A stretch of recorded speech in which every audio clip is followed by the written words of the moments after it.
मुख्यमंत्री पृथ्वीराज चव्हाण कोणत्या मतदारसंघातून निवडणूक लढणार याबाबत चर्चा रंगली आहे। त्यांच्या पत्नी सत्वशीला चव्हाण यांनी दक्षिण कराडमधूनच पृथ्वीराज चव्हाण निवडणूक लढवतील असे संकेत दिलेत।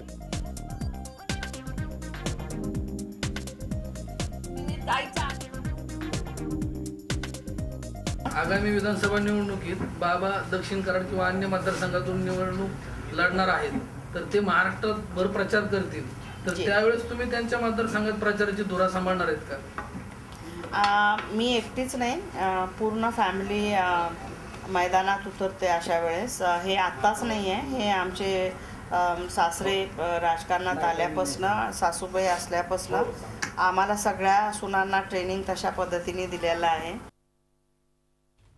तर विलासकाका उंडाळकर यांनी दक्षिण कराडमधून निवडणूक लढणारच अशी घोषणा केली आहे। नवी मुंबईत आयोजित एका मेळाव्यात उंडाळकरांनी ही घोषणा केली आहे। याच मतदारसंघातून मुख्यमंत्री पृथ्वीराज चव्हाणही इच्छुक असल्यानं या मतदारसंघाकडे साऱ्यांच्या नजरा लागल्यात। दुसरीकडे उंडाळकर यांना राष्ट्रवादीचे विधान परिषदेचे आमदार नरेंद्र पाटील यांनीही पाठिंबा दर्शवला आहे।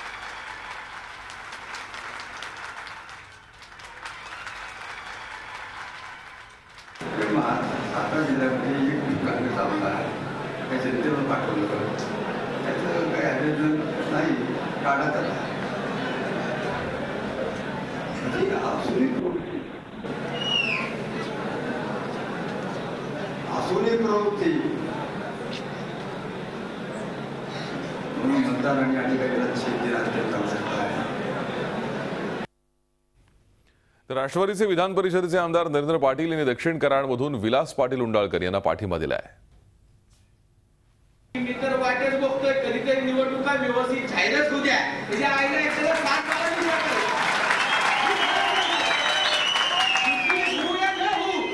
मला ती नक्की घेणंच नाहीये, मी त्या कराड दक्षिणमध्ये जाणार आणि तुमच्या बाजूला प्रचार करणार।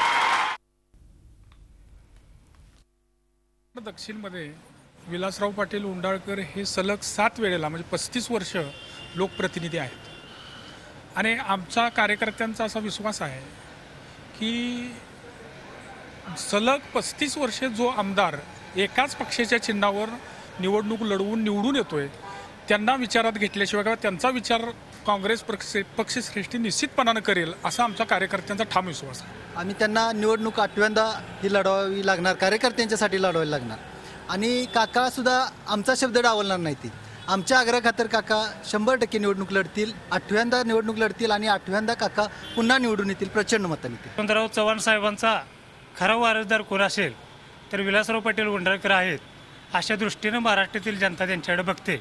त्यामुळे आम्ही कराड दक्षिणचे सर्व विलासराव पाटील उंडाळकरांचे कार्यकर्ते त्यांना जर काँग्रेस पक्षानं जर डावललं तर त्यांना आम्ही प्रचंड मताधिक्याने निवडून आणायचं काम सर्व कार्यकर्ते करणार आहे। काकांनी सलग 35 वर्ष गोरगरिबांसाठी भरपूर कामं केलेली आहेत, त्यामुळे काकाच नेते आम्हाला पाहिजे कराड दक्षिणसाठी।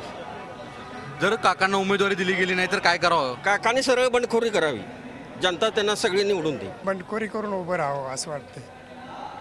पृथ्वीराज चव्हाण यांनी उभं राहावं असं वाटत नाही? नाही, तसं काकांनी भरपूर कामं केल्यामुळे काकाशिवाय पर्यायच नाही। चांगलं झी 24 तास रहा एक पाऊल पुढे।